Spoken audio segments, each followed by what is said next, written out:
नमस्कार, मी धनंजय उंडे आणि स्पर्धा मंच या डिजिटल प्लॅटफॉर्मवर आपलं सर्वांचे स्वागत. आपण पाहत महाराष्ट्राचा भूगोल आणि त्यातील पुढील टॉपिकचं नाव आहे मानवी भूगोल. आपण सुरुवात करूया.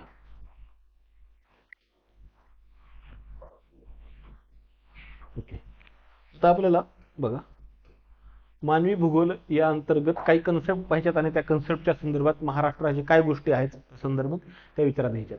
आता बघा, पहिली व्याख्या आहे इथं वस्ती भूगोल, म्हणजे त्याला काय म्हटलं जातं, सेटलमेंट जिओग्राफी. बघा काय व्याख्या दिली, मानवी कंसात दिलेत ग्रामीण आणि नागरी, म्हणजे आपल्याला काय करायचं, दोन्ही वस्त्यांचा विचार इथं करायचा आहे. वस्त्यांचा भौगोलिक दृष्टिकोनातून अभ्यास करणारे शास्त्र म्हणजे वस्ती भूगोल होय. काय म्हटले, ह्यातला शब्द लक्षात घ्यायचा आहे आपल्याला, मानवी. मानवी वस्ती ही तुमची ग्रामीण किंवा नागरी असू शकते आणि त्यांचा अभ्यास कशातून करायचा, तुम्हाला भौगोलिक दृष्टिकोनातून करायचा. म्हणजे मानवी वस्तीचा भौगोलिक दृष्टिकोनातून अभ्यास करणारे शास्त्र म्हणजे तुमचं काय असतं, वस्ती भूगोल असतं. आणि मी तुम्हाला ऑलरेडी सांगितलं, मानवी वस्तीमध्ये तुम्हाला ग्रामीण आणि नागरी या दोन गोष्टी सुद्धा विचारात घ्यायच्या आहेत. बरोबर. त्यानंतर पुढचा मुद्दा आहे बघा, मानवी वस्ती, ह्युमन सेटलमेंट. बघा, मानवाने तात्पुरत्या किंवा कायमस्वरूपी निवाऱ्यासाठी निर्माण केलेल्या स्थानास मानवी वस्ती असे म्हणतात. आता बघा, निवाऱ्यासाठी स्थापन केलेलं स्थान हा शब्द महत्वाचा आहे, जिथं ते राहतात. पण त्यात दोन अँगलनं पाहिजे तुम्हाला, तात्पुरत्या किंवा कायमस्वरूपी. म्हणजे बघा, तात्पुरत्या म्हणजे एखाद्या भागामध्ये जर स्थलांतरित शेती होत असेल तर ते स्थलांतरित शेती करणारे लोक काय करतील, ठराविक भागामध्ये ठराविक काळासाठी त्या भागामध्ये राहतील आणि त्यानंतर त्या भागातून स्थलांतर करतील. मग ती जी वस्ती तयार करतील त्यांना काय म्हणायचं, तुमची तात्पुरती वस्ती सुद्धा म्हणू शकतो. आणखी एक तात्पुरती वस्तीचं उदाहरण आपण देऊ शकतो, म्हणजे मराठवाड्यामधनं पश्चिम महाराष्ट्रामध्ये ऊसतोड कामगार जे जातात त्यांची जी वस्ती असते तिला सुद्धा आपण काय म्हणू शकतो, तात्पुरत्या स्वरूपाची वस्ती म्हणू शकतो. कारण तो जो कालावधी असतो तो तुमचा एक 6 महिन्याच्या पुढे मागे कालावधी असतो, तर त्या कालावधीला काय म्हणू शकतो आपण, तात्पुरतं म्हणू शकतो. त्यानंतर पुढचा आहे कायमस्वरूपी, म्हणजे 6 महिन्यापेक्षा जास्त कालावधीसाठी जर तुम्ही एखाद्या ठिकाणी राहत असाल त्याला कायमस्वरूपी म्हटलं जातं. पण 6 महिन्यापेक्षा म्हणण्यापेक्षा तुमच्या पिढ्यानपिढ्या जिथे राहतात त्याला आपण काय म्हणू शकतो, कायमस्वरूपी म्हणू शकतो. पुढचा मुद्दा बघा, विशिष्ट ठिकाणी उभारलेले एकमेव घर ते महानगर या सर्वांचा मानवी वस्ती या संकल्पनेमध्ये समावेश केला जातो. बघा, ज्यावेळेस आपण मानवी वस्ती हा शब्द ऐकतो त्यावेळेस आपल्याला असं वाटतं की वस्तीमध्ये त्यामध्ये खूप सारे लोक आणि खूप जास्त घरं असली पाहिजेत, तर असं नाही. व्याख्येमध्ये स्पष्ट म्हटलंय, जरी एखाद्या ठिकाणी एकमेव घर असलं किंवा त्यामध्ये खूप सारे घरं म्हणजे तिथं महानगर तयार झालं असेल तरी त्या दोन्ही ठिकाणांना तुम्हाला मानवी वस्ती म्हणायची. त्यामुळे लक्षात ठेवा, एकमेव घर ते महानगर या सर्वांचा समावेश तुमचा कशामध्ये होतो, मानवी वस्ती या संकल्पनेमध्ये केला जातो. आणि त्यातला पुढचा मुद्दा बघा, मानवी वस्त्यांचे प्रकार. दोन प्रकार दिले, अस्थायी आणि स्थायी. तर बघा, अस्थायी म्हणजे तुम्ही त्याला तात्पुरत्या म्हणू शकतो, म्हणजे काही कालावधीसाठी केलेल्या असतात, आणि कायमस्वरूपी म्हणजे तुमच्या स्थायी वस्त्या असतात. आता पुढचा मुद्दा बघा, ग्रामीण वस्ती. आता आपण वस्ती भूगोलचा व्याख्या पाहिली की ग्रामीण आणि नागरी वस्तींचं तुमच्या भौगोलिक दृष्टिकोनातून जो अभ्यास असतो त्याला काय म्हणायचं, वस्ती भूगोल. त्यातला पुढचा मुद्दा आहे आपला ग्रामीण वस्तू. बघा, ज्या वस्तीमधील बहुसंख्य कार्यकारी लोक प्राथमिक व्यवसायात गुंतलेले असतात अशा वस्तीस काय म्हणायचे तुम्हाला, ग्रामीण वस्ती असे म्हणतात. बघा, ह्या व्याख्येमध्ये आपल्याला काय म्हणायचं बघा, बहुसंख्य कार्यकारी लोक. कार्यकारी म्हणजे काम करणारे, म्हणजे भारतामध्ये इन जनरल 15+ लोकांना कार्यकारी लोकसंख्या म्हणून ओळखलं जातं. ही तुमची कितीपर्यंत जाते, 60 वर्षापर्यंत. म्हणजे 15 ते 60 वर्ष जे असतं त्यांना कार्यकारी लोक म्हटलं जातं. काय म्हटले, कार्यकारी लोक प्राथमिक व्यवसाय. आता प्राथमिक व्यवसाय म्हणजे काय असतो बघा प्रकार, प्राथमिक व्यवसाय म्हणजे असा व्यवसाय जो पूर्णपणे निसर्गावर अवलंबून असतो. कशावर असतो, निसर्गावर. किती, 100% निसर्गावर अवलंबून असतो. मग ह्यांचे तुम्हाला उदाहरण द्यायचं झालं तर तुमचं शेती येतं, ओके, त्यानंतर खाणकाम येतं आणि आणखी तुमचं मासेमारी. ओके, हे 3 उदाहरण मी प्रातिनिधिक सांगतोय. असं कोणताही व्यवसाय जो पूर्णपणे निसर्गावर अवलंबून आहे त्याला काय म्हणायचं, प्राथमिक. आणि व्याख्येत काय म्हटलंय, बहुसंख्य कार्यकारी लोक प्राथमिक व्यवसायात गुंतलेले असतील तर अशा व्यक्तीला काय म्हणायचं, तुमच्या ग्रामीण वस्ती असे म्हणतात. आता ही झाली तुमची सर्वसामान्य व्याख्या, पण एक तांत्रिक दृष्टिकोनातून एक व्याख्या केली जाते. ती व्याख्या काय आहे पहा, भारतीय जनगणना यंत्रणेद्वारे तयार केलेली आहे. ग्रामीण वस्तीची निश्चिती करणारे निकष कोणते. बघा, कमाल लोकसंख्या 5000, म्हणजे मॅक्सिमम 5000 लोक असले पाहिजेत. त्यानंतर कमाल घनता 400 असले पाहिजे, म्हणजे प्रति किलोमीटर स्क्वेअर किती तुमचे 400 प्रति km², 1 किलोमीटर वर्गामध्ये मॅक्सिमम 400 लोक असले पाहिजेत तरच त्याला काय म्हणायचं, त्याच्यापेक्षा कमी असले पाहिजेत की 400च्या कमी असेल तर ते तुमचं काय होतं, ग्रामीण वस्ती. आणि त्यानंतर प्राथमिक व्यवसायात गुंतलेली किमान लोकसंख्या, किमान म्हणजे 25 किंवा 25+ असले पाहिजे, किंवा 25+ असेल. आणि ते कोणती तुम्हाला सांगितलं मी, प्राथमिक. पुन्हा आपलं बघा प्राथमिक हे काय, निसर्गावर अवलंबून असणार आहे. म्हणजे किमान 25% लोक तुमचे कसले पाहिजेत, प्राथमिक व्यवसायात गुंतलेले पाहिजेत. ही झाली आपल्या महाराष्ट्राची. परीक्षेमध्ये एकदा प्रश्न आलेला, 1-2 वेळा प्रश्न येऊन गेलेला आहे बघा. अमेरिकेमध्ये 2,500 पेक्षा कमी लोकसंख्या असलेली वस्ती ग्रामीण वस्ती म्हणून ओळखली जाते. आपल्याकडे ही टेक्निकल डेफिनेशन वापरली जाते, पण अमेरिकेमध्ये अशी कोणती टेक्निकल डेफिनेशन नाही. सरळ काय केलं जातं, 2500 पेक्षा कमी. 2500 पेक्षा कमी आहे तर तुम्ही ग्रामीण आहात, 2500 पेक्षा जास्त आहे तर तुमचं काय म्हटलं जातं, सरळ सरळ तुम्हाला नागरी वस्ती म्हटलं जातं. आता पुढचं वैशिष्ट्य काय बघा, वैशिष्ट्य प्राथमिक व्यवसायाचे प्राबल्य. आपण पाहिलं व्याख्येमध्येच काय म्हटलंय, बहुसंख्य कार्यकारी लोक प्राथमिक व्यवसायात गुंतलेले, म्हणून ते त्याचं वैशिष्ट्य झालं काय, प्राथमिक व्यवसायाचे प्राबल्य. त्यानंतर पुढचं आहे वाहतुकीच्या अपुऱ्या सोयी. म्हणजे तुम्ही ग्रामीण भागात तुमच्याला गेला तर लक्षात येतं की असे भरपूर वाडे किंवा तांडे असतात, तिथे तुम्हाला जाण्यासाठी वाहतूक व्यवस्था उपलब्ध नसते, कारण ती तुमची काय असते, ग्रामीण वस्ती असते. म्हणून वैशिष्ट्यामध्ये 2 जे महत्वाचे वैशिष्ट्य घ्यायचे, तुमचे प्राथमिक व्यवसाय आणि दुसरं वाहतुकीच्या अपुऱ्या सोयी, असं हे 2 मुद्दे आपल्याला विचारात घ्यायचे आहेत. आता पुढचा मुद्दा बघितला आपण, व्याख्या पाहिली ग्रामीण वस्तीची. आता आपल्याला पुढचा मुद्दा पाहायचा, ग्रामीण वस्तीच्या स्थान निश्चितीवर परिणाम करणारे घटक. आता स्थान निश्चिती म्हणजे एखाद्या ठिकाणी ग्रामीण वसाहत का निर्माण होत आहे हे निश्चित करणारे घटक कोणते ते पाहिजेत. एकूण 3 घटक आहेत, प्राथमिक, ऐतिहासिक आणि सामाजिक. त्याचे पुन्हा उपप्रकार आहेत, आपण पाहूया सर्व. बघा, पहिला आहे तुमचा प्राकृतिक घटक. प्राकृतिक घटक म्हणजे पाणी पुरवठा. म्हणजे एखाद्या ठिकाणी पाणी पुरवठा आहे का, पाणी पुरवठा आहे म्हणजे का, एखादी नदी आहे का किंवा तलाव आहे का, ह्या अँगलने आपल्याला विचार करायचा आहे. आणि दुसरा प्रकार आहे जमिनीचा प्रकार. आता बघा, एखाद्या ठिकाणी जर पाणी पुरवठा चांगला आहे पण जमिनीचा प्रकार चांगला नाही, म्हणजे ज्यावर चांगलं पीक येत नाही, किंवा असं एखाद्या ठिकाणी आहे की जमीन खूप चांगल्या प्रतीची आहे पण पाणी पुरवठा नाही, मग ह्या दोन्ही ठिकाणी काय होणार आहे, तुमचा प्राथमिक व्यवसाय. म्हणजे प्राथमिक व्यवसायामध्ये मॅक्सिमम तुमचं शेतीच विचारात घेतली जाते. तर दोन्ही परिस्थितीमध्ये एक घटक चांगल्या प्रकारात आणि एक घटक तुमचा कमी प्रमाणात आहे, तर अशा ठिकाणी तुम्हाला शेती करणं शक्य नाही. त्यामुळं पाणी पुरवठा आणि जमीन हे दोन्ही चांगल्या प्रकारे ज्यातून तुम्हाला उत्पन्न मिळू शकेल असं जिथं कंडिशन आढळून येते, अशाच ठिकाणी काय होतं, तुमची ग्रामीण वस्ती निर्माण होते. त्यामुळे प्राकृतिक घटक विचारात घेताना तुम्हाला पाणी पुरवठा आणि जमिनीचा प्रकार हे दोन्ही मुद्दे असले पाहिजेत. म्हणजे पाणी पुरवठा आहे किंवा फक्त जमीन चांगली आहे असं चालत नाही, तर तुम्हाला हे दोन्ही गोष्टी तिथं उपलब्ध असणं आवश्यक आहे. त्यानंतर पुढचा आहे बघा, ऐतिहासिक घटक. काय म्हटलंय, इंग्रज, फ्रेंच, पोर्तुगीज आणि डच यांनी जगभरात उभारलेल्या वसाहती, त्यांना आपण कॉलनी असं म्हणतो, वस्त्या.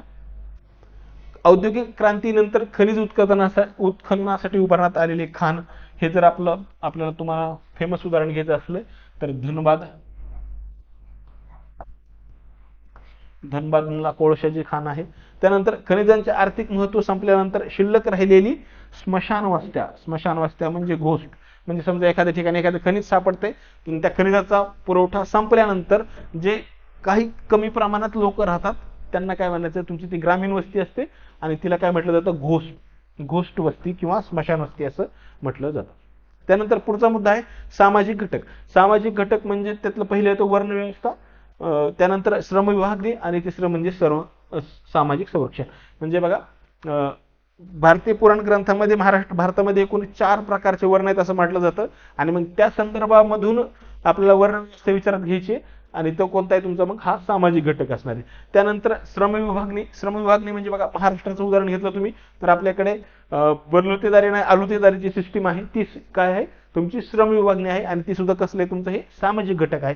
सामाजिक संरक्षण म्हणजे बघा, प्राचीन काळी ज्या जंगली प्राण्यांपासून, श्वापदांपासून संरक्षण मिळण्यासाठी एकत्र येऊन राहण्याची जी गरज निर्माण झाली, त्या गरजेला काय म्हटलं जातं, सामाजिक संरक्षण. त्यातनं ज्या वस्त्या तयार झाल्या त्या सुद्धा वस्त्यांना प्रभावित करणारा घटक तुमचा कोणता होता, सामाजिक घटक. कारण इथं संरक्षणाची पण कशा, सामाजिक संरक्षणाची गरज निर्माण झालेली होती. पुढचा मुद्दा आहे आपला नागरी वस्ती. आपण ग्रामीण वस्ती पहिली, आपण पाहतोय आता नागरी वस्ती. बघा, तिथली व्याख्या आणि ह्या व्याख्येमध्ये एक्स्ट्रीम कंडिशन असली पाहिजे, म्हणजे कारण त्यांच्यामध्ये डिवाइड करणारे मुद्दे असतील तर त्यांना आपण नागरी आणि ग्रामीण असं म्हणू शकतो. आपण पाहूया व्याख्या काय म्हणते. नागरी वस्ती काय म्हणते बघा, जास्त लोकसंख्या आणि जास्त घनता असणाऱ्या आणि बहुतांश कार्यकारी लोकसंख्या द्वितीयक किंवा तृतीयक व्यवसायामध्ये गुंतलेली असलेल्या वस्तीला नागरी वस्ती असे म्हणतात. बघा तिकडे आपण जे टेक्निकल व्याख्या पाहिली होती त्यामध्ये लोकसंख्या कमी आहे असं होतं. मग इथं तुमची लोकसंख्या ऑब्व्हियसली जास्त असली पाहिजे म्हणून काय म्हटलंय, जास्त लोकसंख्या आणि जास्त घनता. दुसरा मुद्दा आहे बहुतांश कार्यकारी लोकसंख्या द्वितीयक किंवा तृतीयक व्यवसायामध्ये गुंतलेली असेल तर अशा वस्तीला काय म्हणायचं, नागरी वस्ती असं म्हणतात. बघा आपण ग्रामीणच्या व्याख्येमध्ये पाहिलं होतं, निसर्गावर अवलंबून असणारी कोणतीही व्यवसाय, तुमचा कोणताही व्यवसाय तुमचा काय होतो, प्राथमिक येतो. आता मी ते एक उदाहरण सांगतो तुम्हाला. बघा प्राथमिक मध्ये समजा मी काय केलंय, बटाटा या पिकाचं उत्पादन घेतलेलं आहे. बटाटा म्हणजे ही माझी शेती झाली, बरोबर. शेतीमधला जो बटाटा उत्पादन आहे ते माझा प्राथमिक व्यवसाय झाला. यापासून मी काय केले, वेफर्स तयार केले. वेफर्स माझे हे काय होणार, द्वितीयक होतील. आणि ह्या वेफर्सच्या विक्रीसाठी मी काय केले, एक दुकान टाकले. दुकान म्हणजे इथे मी काय करतोय, विक्री करतोय. तर मग माझं हे दुकान काय झालं, तृतीयक. म्हणजे आलं का लक्षात आपल्याला. बघा प्राथमिक उत्पादनांपासून पुढच्या जी पातळी जिथं तयार होते तिथं त्याला काय म्हणायचे तुम्हाला, नागरी वस्ती म्हणायचे. मग ते कोणते उदाहरण झालं, मी बटाट्यांपासून वेफर्स हे द्वितीयक व्यवसाय झाला, वेफर्सची निर्मिती आणि त्यांची विक्री करणं म्हणजे हा तृतीयक. म्हणजे प्राथमिक व्यवसायावर आधारित द्वितीयक किंवा तृतीयक व्यवसाय ज्या ठिकाणी निर्माण होतात त्या वस्तीला काय म्हणायचं, तुमची नागरी वस्ती असं म्हणायचं आहे. ही झाली तुमची जनरल व्याख्या. आता आपण जसं ग्रामीण वस्तीची एक टेक्निकल व्याख्या पाहिली होती तशी इथं आपल्याला नागरी वस्ती सुद्धा एक टेक्निकल व्याख्या पाहिजे आहे. आता ह्या व्याख्येमध्ये आपल्याला दोन घटक विचारात घ्यायचे आहेत. बघा भारतीय जनगणना 1971 नुसार नागरी वस्तीमध्ये खालील भागांचा समावेश होतो, बरोबर.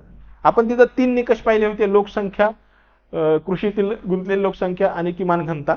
इथं एक ऍडिशनल गोष्ट आपल्याला विचारात घ्यायची आहे. बघा काय म्हटलंय, नगरपालिका, महामंडळ, छावणी मंडळ किंवा अधिसूचित क्षेत्र असलेली सर्व ठिकाणे. काय बघा की नगरपालिका, महामंडळ, छावणी मंडळ किंवा अधिसूचित क्षेत्र ह्या 4 ठिकाणी म्हणजे हे कशाचे प्रकार आहेत तुमचे, हे नागरी स्थानिक स्वराज्य संस्थेचे प्रकार आहेत. कसल्या, नागरी स्थानिक स्वराज्य संस्थेचे प्रकार आहेत. नगरपालिका, महामंडळ, छावणी मंडळ आणि अधिसूचित क्षेत्र असे क्षेत्र असणारे कोणते, सर्व ठिकाणी.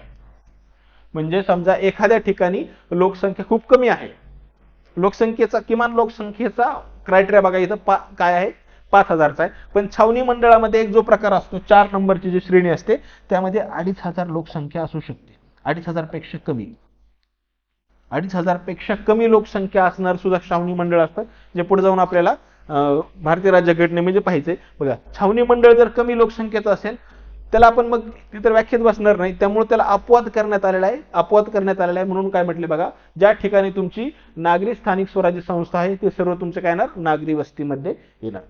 हा पहिला मुद्दा झाला. आता आपल्याला पुढचा मुद्दा पाहायचा, खालील निकष पूर्ण करणारी इतर सर्व ठिकाणे. किमान लोकसंख्या 5000, ग्रामीणमध्ये काय म्हटलं होतं, कमाल 5000, म्हणजे 5001 लोकसंख्या झाली तर तुमचं काय असणार आहे, ती नागरी वस्ती झाली.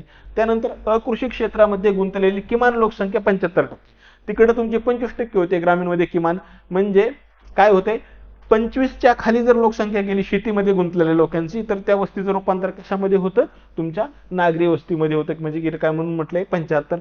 किमान घनता, तिथं काय होतं, कमाल घनता 400 होती, इथं घनता जर 401 झाली तर तुमची वस्ती कोणती होणार आहे, ती तुमची नागरी वस्ती होणार आहे. ओके, आता आपण दोन्हींच्या व्याख्या पाहिल्या, नागरीकरण म्हणजे काय, नागरी वस्ती आणि ग्रामीण वस्ती. आता आपल्याला पुढचा प्रकार पाहायचा आहे नागरीकरण. बघा कोणत्याही गोष्टीच्या पुढचं करण हा शब्द काय सांगतो, की ते होणं. म्हणजे नागरीकरण ह्याचा अर्थ म्हणजे नागरीकरण होणं. उदाहरण दुसरं सांगायचं झालं तर बघा औद्योगिकीकरण.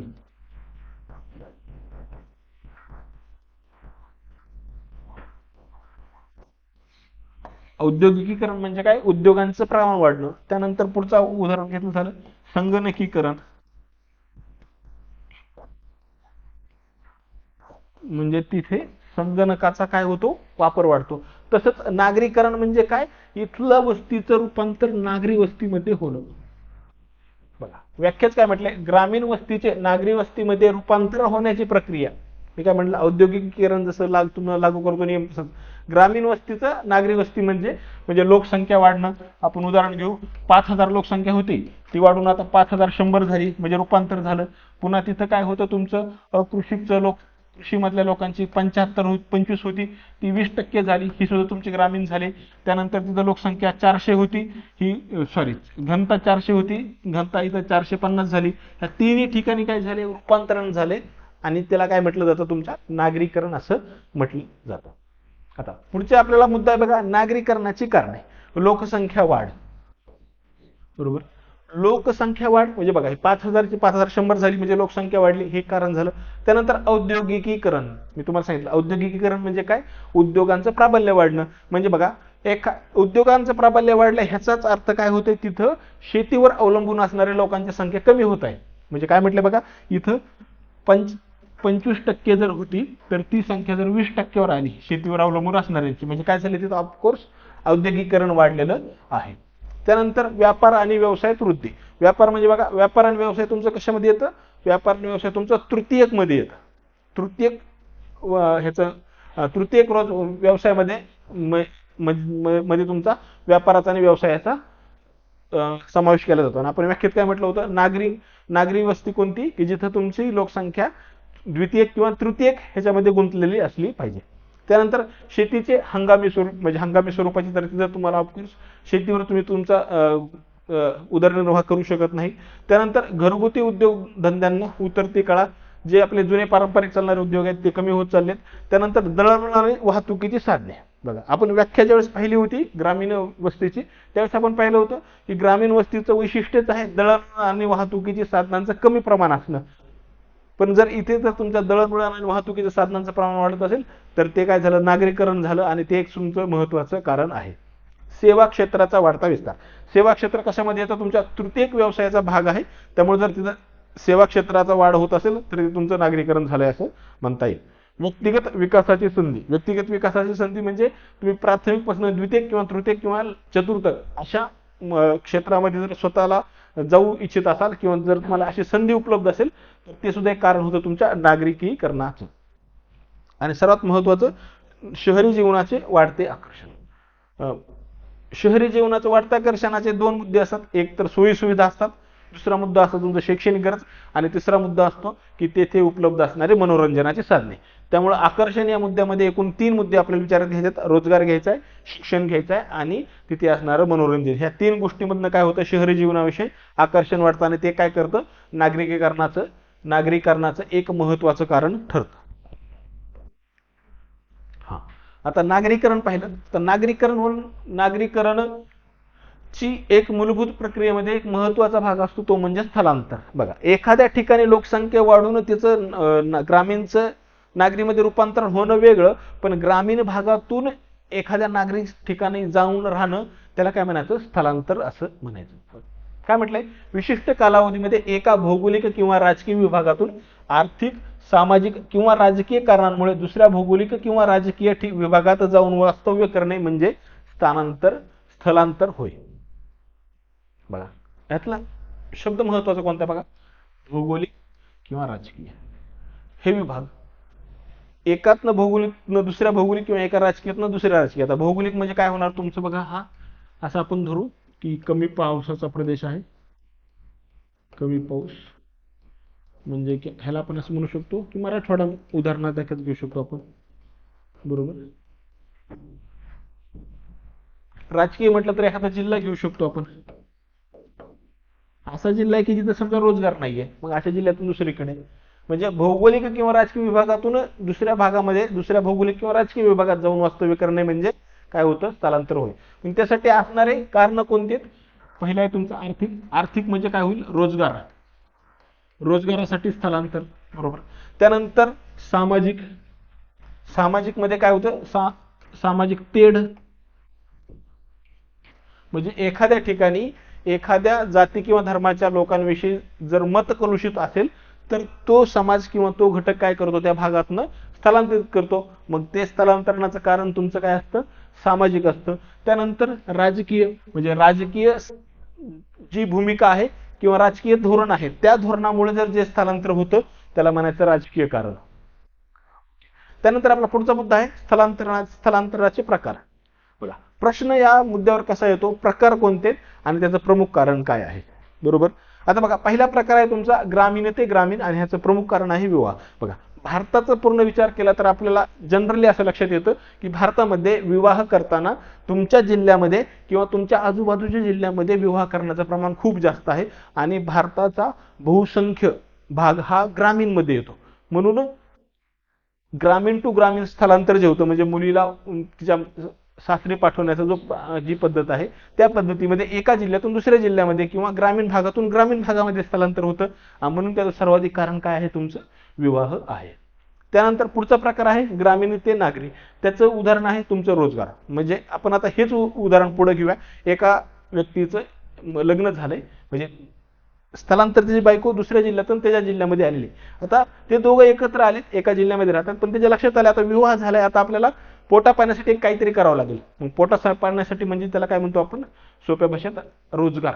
मग त्या रोजगारासाठी काय करतील, त्यांच्या ग्रामीण भागातून काय करतील, नागरी भागात जातील. म्हणून विवाह झाल्यानंतर तुमचं काय असणार आहे, रोजगार. त्यानंतर नागरी ते नागरी. आता असं आपण गृहीत धरू की ते जोडपं एक 10 वर्ष झाले एका नागरी भागामध्ये राहतात आणि त्यांच्या लक्षात आले की आपण ज्या भागात राहतो त्या भागापेक्षा लगतच्या भागामध्ये त्यांना जास्त चांगल्या संधी आहेत, म्हणजे पगार जास्त आहे किंवा सोयी सुविधा चांगल्या आहेत, असं जर त्यांच्या लक्षात आलं तर ते काय करतील, नागरी टू नागरी काय करतील, स्थलांतर करतील. उदाहरण घ्यायचं झालं की मराठवाड्यातल्या ग्रामीण भागातून एखादं जोडपं औरंगाबाद या ठिकाणी आले असं आपण विचारात घेऊ. आता ते आलं ते नागरी भागात आहे, पण त्यांच्या काही वर्षांनी लक्षात आले की आपल्या मुलांना शिक्षणासाठी पाठवायचे. तर आपण असं उदाहरण धरू की शिक्षणाची त्यांच्या मुलांसाठी जे चांगलं शिक्षण आहे ते औरंगाबादपेक्षा त्यांच्या लक्षात आलं पुण्यामध्ये खूप चांगल्या प्रकारे भेटते. तर मग ते काय करतील, कुटुंबासहित पुण्यामध्ये स्थलांतर होतील. बघा, कुठं झालं, नागरी टू नागरी. कशासाठी गेलेत, शिक्षण चांगलं भेटते म्हणून पुण्याला गेलेत. मग हे काय झालं, चांगल्या संधीचं उदाहरण झालं. त्यानंतर आता मुलांचं शिक्षण पूर्ण झाले, मुलं सेटल झालेत, तर मग ते जे जोडपं आहे ते जोडपं काय करू, विचार करू शकतं की आता आपण आपल्याला आयुष्यामध्ये करायचे सर्व कारभार आपले संपलेले आहेत, रोजगार सर्व झालेलं आहे, मुलांचं शिक्षण, लग्न झालंय, तर आपल्याला आता रिटायर व्हायचे. मग ते रिटायर होण्यासाठी काय करतील, ते ज्या ग्रामीण भागातून आले होते तिथं माघारी जातील. म्हणजे नागरी टू ग्रामीण. कशासाठी, निवृत्त होण्यासाठी. म्हणून हा जो प्रकार आहे त्याला काय म्हणायचं, हा तुमचा निवृत्तीचा ग्रामीण टू नागरी झाला. प्रश्न येतो, जोड्या लावा.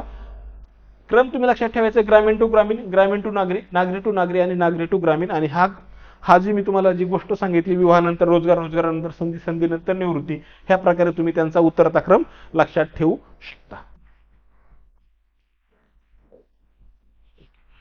अशा तऱ्हेने हा जो आपला टॉपिक आहे मानवी भूगोल तो संपलेला आहे. आता आपला एक शेवटचा एक टॉपिक राहिला, टॉपिकचं नाव आहे महाराष्ट्राची लोकसंख्या.